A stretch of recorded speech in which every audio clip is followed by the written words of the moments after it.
My guest, Stephen Wood, Chief Market Strategist at Russell Investments. Well, first, let's start with those home builder stocks and housing in general. You buying the light at the end of the tunnel theory?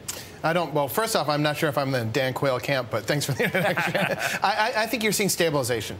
Stabilization in the housing data. You're seeing stabilization in the sector. You're going to have a glacial improvement at best in unemployment. So I think that a lot of the big drags, the big negatives that have been really dogging the economy for the last couple of years, they're not getting any better quickly, but they're ceasing to become these huge drags. So I think stability, but improvement is still ways off. Well, it's all about confidence. We talk about that a lot. And we have seen a rise in consumer confidence. We're back where we were roughly at the beginning of the year.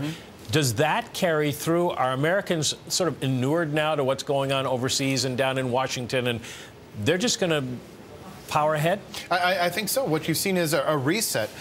We've seen a reset in output and job creation to this new demand that you're getting in this post-2008 world. And I think part of that's consumer confidence is kind of reset, and you're getting savings and spending patterns are stabilizing around the jobless rate, the wealth effect, people's perceptions of how much they have in their portfolio, the stock market, in their homes. So I think consumption is getting a little bit more forecastable, and I think the economy is responding because of that. Now, do Americans have the wherewithal to keep up with what they'd like to do? I think so. Well, at these levels, I think so, because we're not seeing a lot of new joblessness in the pipeline. It's kind of staying where it is. I think if you've got a job, you stand a good chance of being at that wage in a job. That's probably not going to change a whole lot. Saving has begun to stabilize, so I think people are seeing that, if they bring in that leverage spending and consumption to a more earnings-driven consumption, they're probably going to feel a little bit more comfortable with that. Now, we tend to forget with all the back and forth about the payroll tax cut that essentially what they've accomplished is nothing. By reaching a deal, it means tax policy doesn't change. Does that have an effect on the economy? I think it will. I don't think it'll be a massive effect, but it would be a measurable effect. So if the payroll tax were not to be extended, you would see that in the consumer data. You'd see that also in the GDP data by the end of the next year. I don't know how significant it would be, but it certainly would be measurable. And I think they've avoided creating an additional problem. The U.S. economy is doing okay, but in a very fragile state. Okay, but fragile, and it doesn't need any more self-inflicted wounds from politicians. We've been defensive for a very long time. Is it now time to start looking at some consumer discretionaries? I think so, and August presented a good time for a lot of people to get proactively into a market. Yeah, and then you got killed in September. You got killed in September, but for long-term strategic investors, you've got a market which is trading basically flat for the last 10 years, but you have been presented with opportunities to get in. If you've done your homework, if it's an actively managed portfolio, and if you've got a long-term strategic discipline, we think you've got some opportunities. If you're a trader, there's going to be a lot of causes for pain. Fascinating fact, the S&P 500 basically flat for the year. You could have gone to sleep a year ago and missed nothing. Precisely, the Rip Van Winkle effect. If you'd have fallen asleep for the last 11 and a half months, Russell 1000 completely flat, you might conclude nothing important enough happened to move the markets. And joining us now, Douglas Borthwick. He's Managing Director and Head of Foreign Exchange Trading at Faros Trading. Doug gets my John Maynard Keynes When the Facts Change, I Change My Mind award for reversing his Euro call twice in the past week. You're back, Doug, to tell us now the Euro that you hated 2 days ago, you like again. I didn't hate it 2 days ago. Actually, you weren't friends. I did. You weren't calling them back. I wasn't friends, but I was wary because of the upside and what I was expecting to hear from the IMF on Monday. And we haven't heard from the IMF what I wanted to hear on Monday, so I'm still concerned. However, positioning-wise, I believe that we're certainly set up for a large short squeeze. The IMM is set up now to the longest I've seen it, or the shortest I've ever seen it against the euro currency. And yet the 25 delta risk reversals have screamed back in that the cost of puts is no longer much more expensive as compared to the cost of calls, which tells me people are taking off their options exposure. And as you go in towards the end of the year, people will start taking off their euro exposure too. People don't add to risk in the last few days of the year. They actually take risk off. Oh, yeah, everybody's getting out right now and sitting on the sidelines. And everyone you talk to is so negative on the euro. And yet there's a number of things outstanding that could happen that could really push it higher. And the things that we're looking for are any kind of story that comes out of the IMF regarding a trust that's being set up for the Eurozone special purpose. And that would be funded by countries outside of Europe. what we're also hearing for is a little bit more about the LTRO and what does that mean. It wasn't about the banks borrowing money at 1% to then go around and buy sovereigns. Obviously, that wouldn't happen the first day after you've just got the money. You have to think about what you're going to do with it first. Obviously, what that's going to be for is a lot of these banks would have been shut out of the funding markets as well. And I don't think people really realize that. But now a lot of Italian banks, Spanish banks can go out there and they can borrow. They don't need to actually borrow in the market because now they have this 1% funding that's unlimited. And when you have banks that are sort of getting this backdoor refinancing, that's sort of a wonderful thing for Europe. And so I think that it's sort of another pillar that's been put back into the European market. Certainly, there's still concerns about what's happening in Europe. We're concerned. We think that S&P could come out any day with a French downgrade, and that would be negative for the euro. But if anything, I think that the market's really priced that in, both emotionally and in terms of where the positioning is right now. We ignored S&P when they downgraded the United States. Do you trade against Europe, either in the currency markets or in the equity markets, if S&P comes through with this broad downgrade? Yeah, I think the rating agencies right now, those are kind of echo effects.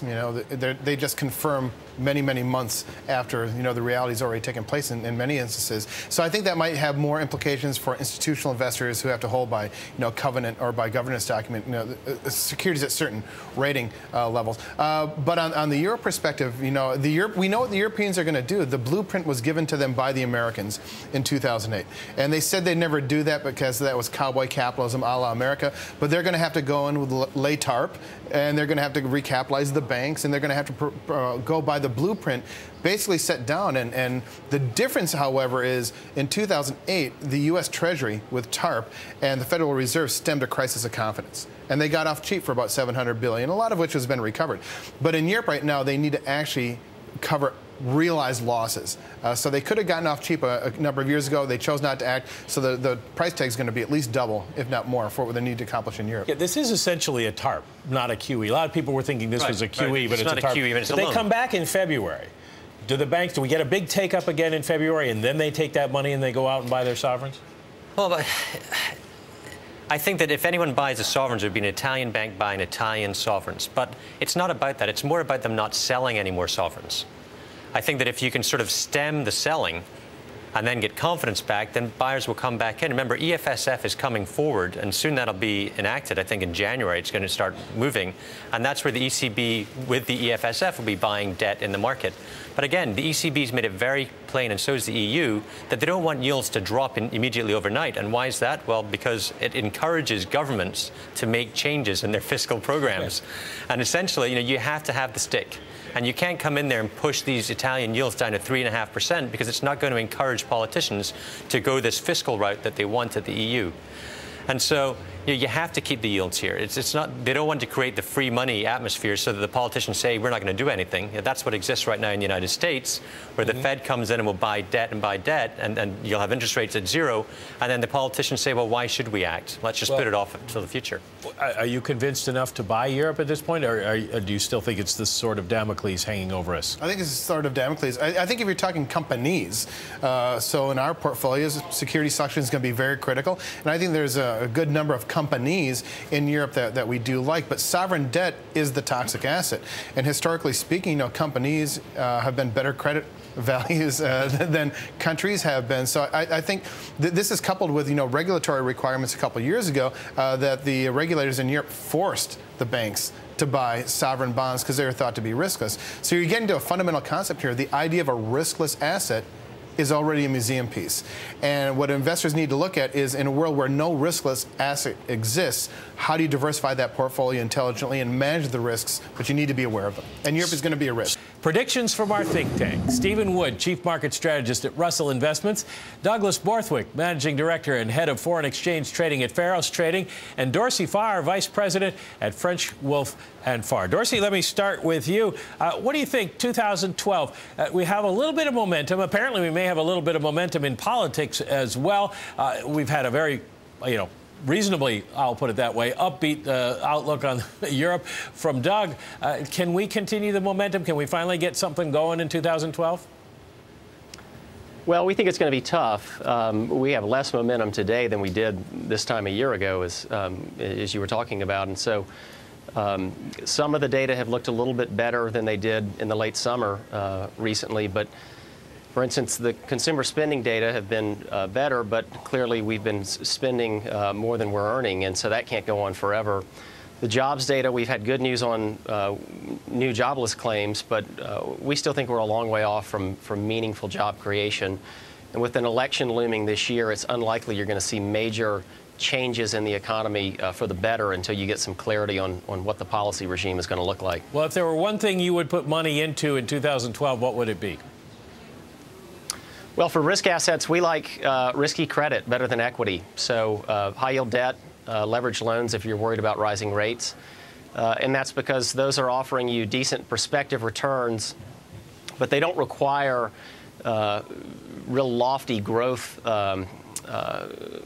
accomplishments from the economy. They just require that we continue to muddle along about the rate we have been doing. This year's, say, 1.5% on real GDP so far. And as long as companies can meet those coupon payments and pay the principal back, you'll do well in that environment.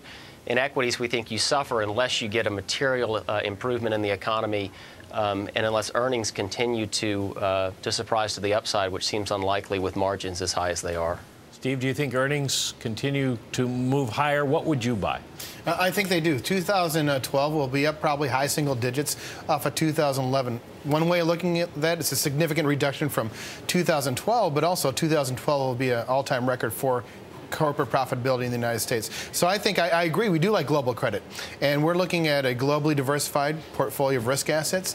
We look at global credit would be one of the top two. Another one would be U.S. equity, a larger cap, not necessarily large cap, a larger cap, biased into high quality growth names, and then kind of branch out. And I think you're going to need to be very selective. You're going to need to look in real assets, global commodities. You're going to need to look at listed infrastructure. So I think the typical portfolio for an average family or institution is going to look a lot more sophisticated from an asset allocation perspective in the very near future than it has at any time in the past. Well, Doug, you told us about the euro. What other currency in the world would you be looking at as a good bet for 2012? I think that 2012 is going to be about growth, momentum in Europe. I think that, however, most people right now don't want to take a position about whether the euro is going to collapse or the euro is going to rally. I think most people would expect it to collapse. I think the momentum, though, is speeding up in Europe. And that momentum will really start hitting around the first quarter, the end of the first quarter of 2012. What we'd like to do is stay sort of in the wealth preservation mode. And that means either being in gold or being in the SDR currencies of essentially equally euro, long dollar, and then smaller portions where are long sterling and long yen. And the SDR, sort of that central bank portfolio, over the past year, it's performed up by 14%. Our call for 2011 was to be long gold in euros, and that's up about 14%. So we think that we'd rather go with where the central banks are going, and that's really SDRs and gold. Dorsey, let me ask you this. If we're still concerned, what would you stay away from? Well, I'd stay away from the riskier ends of the domestic equity market, the small cap space, the more leveraged companies. Probably trim back emerging market holdings to the extent people have them. But for long-term investors, you've got to embrace some risks. So we think that the value in equities is generally found overseas, in places that have a lot of warts, Japan, Western Europe. Again, that's not a comment about the bonds or the economies. It's simply a comment about how the equity markets are priced. In the U.S. market, we tend to agree with what Stephen said, that there is a segment of it that is reasonably priced, but you've got to rely on that segment decoupling from the rest of the market, and sometimes that's not the best bet. All right, thank you very much, Dorsey Farr, for joining us. Stephen Wood, Doug Borthwick. Sarah says she's going to give you your medal tomorrow for the John Maynard Keynes Award.